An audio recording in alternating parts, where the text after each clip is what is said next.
How much cash should you hold in your investment portfolio?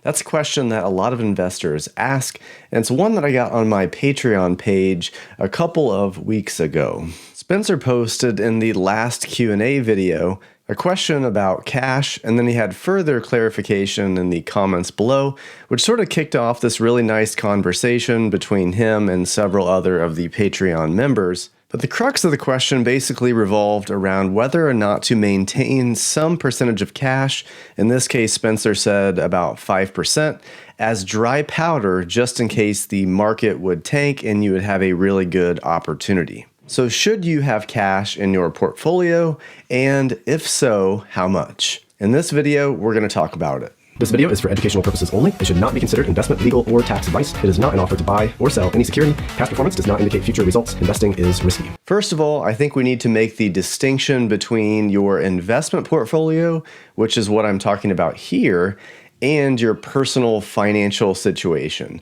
I think these are two, obviously they're a part of each other, but they're distinct for this particular topic. In my opinion, any money that you need within the next 5 years for sure, and maybe even 10 years, that money should not be invested in the stock market.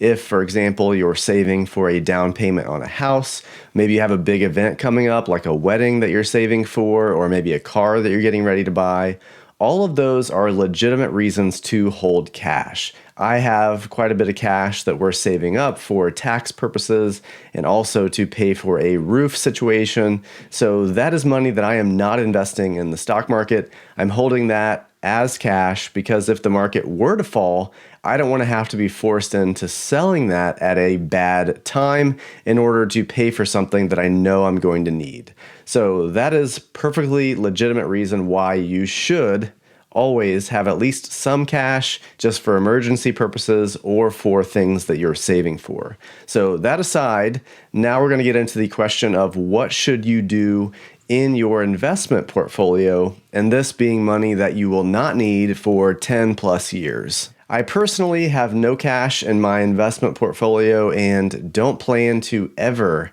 have any cash. And there are three main reasons why I personally believe this is the best thing for me, and also probably 99% of you watching this video. And the first reason is that you're most likely wrong to hold cash. When people make predictions about the stock market, they often fail to consider the base rate. The base rate is simply the historical probability of a certain event happening. This chart shows the historical distribution of one-year returns going back to the 1870s. Over the last 150 years of stock market returns, 104 of those, or roughly 69%, have been positive. So you can see anything to the right of this line is a positive return. So 31 years or 21% of the time, the markets have gone up between 0% and 10%.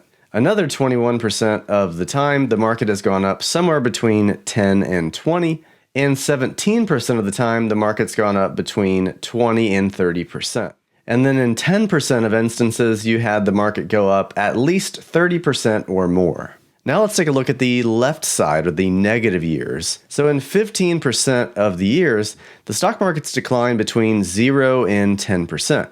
And now I think when people are thinking about big drawdowns, big opportunities, they're not really thinking about 0 to 10. This is basically a flat market. So really what we're looking at here in this question is saving up for these opportunities to the left of this line. So when the market falls at least 10% in a given year, that's when you would want to invest cash. But the problem is that just does not happen very often. Only 16% of market years have been down by over 10%. And if you look only at the markets where you're down 20% or more, it's only 7% of historical observations. So when you predict that the stock market is going to become a buying opportunity at some point over the next 12 months, and you define that buying opportunity as declining by more than, say, 20%, you're essentially saying that you believe an event that has only occurred in about 10% of historical observations is going to occur again. Now, you may be right, but I personally have no conviction that I can make that kind of prediction. So I tend to go with the base rate, which is that about 70% of the time the market's going to increase, and about 90% of the time the market's going to either increase or decrease by less than 20%, which is certainly risk that I can tolerate, especially for the market's historical long-term performance. Reason number 2, it really doesn't matter all that much. I set up a little experiment where I looked at S&P 500 data going back from 1928 to 2023. And in this study, what I did was assume that we have 3 different investment strategies. Each of them invests $1,000 per month. The only difference is the prices. In the first scenario, we assume that the investor could go back at any point in the last 12 months and choose the lowest S&P 500 price at which to invest. The second scenario was the exact opposite. So this investor was able to go back over the last 12 months and invest at the highest possible price. And then the third was just simply going back and investing at the average price over the last 12 months. So this chart shows what each strategy would have purchased the S&P 500 at each year going back to 1928. And to keep it consistent with today's dollars, I use the inflation-adjusted real S&P 500 price. This also excludes dividends, since all of these strategies would be investing at about the same time. The additional dividend yield would certainly make the numbers a lot bigger, but the difference between these strategies, which is what we're really examining, should still be about the same. So the orange line represents the high point of the market over the last 12 months. So that's what this terrible investor would invest at. The yellow line represents the low price that the extremely skilled investor would invest at. And then the gray line represents the average, with the average investor just basically investing every single month without fail, whether the market was up, down, sideways, didn't matter. So obviously, if you had to choose to be in any of these 3 strategies, you're definitely going to choose to buy at the low point. What's surprising, however, is how little of a difference this actually made. This chart shows the actual account value of each of these 3 investors. And while you certainly would have been better off buying at the low price, you'll notice that these lines really do not get that far apart. After 95 years of investing $1,000 per month at either the highest price, the lowest price, or just the average price, this would have been the ending difference. So you would have ended up investing about $1.1 million into these portfolios. And you can see in all 3 cases, you ended up with a very fine result. What's surprising, though, is how little difference there really is between the essentially perfect investor on the right and the worst possible investor on the left. And keep in mind, this is 95 years of data, which obviously most people won't be investing for that long. So really the gap between these 2 is even smaller than we're illustrating here. Over that entire period, the difference between the best and the worst possible investor was less than 30%. Now, obviously, 30% is a big difference, but the question is, can you actually know? In the past, we gave these people basically a time machine and said, you can go back and invest at the lowest price over the last year. This assumes that you essentially have perfect ability to forecast the S&P 500's price over all rolling 12-month periods.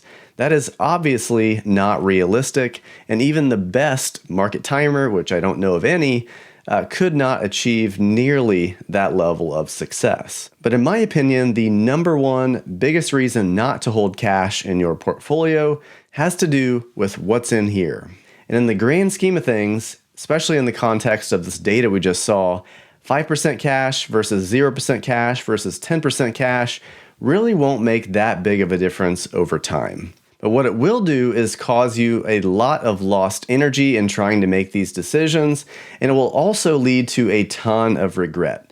So let's say that you have 5% cash in your portfolio and the market falls by, say, 30%. Well, you probably will be thinking, wow, I should have, kept 10% in cash or 20% in cash. Instead, I only kept 5%. So you're almost always going to have some level of regret, even if you're right. Plus, you also have the emotional strain and decision fatigue that's going to come from constantly trying to decide when is it a good time to invest or not. If the market's down by 30%, there's a reason why it's down 30%. There's probably something in the news, something horrible going on with the economy. There's something to worry about. So even if the market does fall, you're still going to be with that decision in a year or two or whatever it is. Now is it a good time to invest? Maybe I should wait. And then if you wait a little bit and the market goes up, say 10 more percent, and now you're like, wow, I should have invested, now or then instead of now. There's all these different decisions that you saddle yourself with. And I think the long-term payoff of doing that is probably at minimum not very high, and in most cases, probably negative because of the base rate, which we talked about. So those are the top 3 reasons why I personally don't hold cash. Let me know in the comment section whether you agree or disagree with that. Have you ever built up a bunch of cash in your portfolio successfully or done so and regretted it? Let us know in the comment section down below. Thanks for watching, and I will see you in the next one.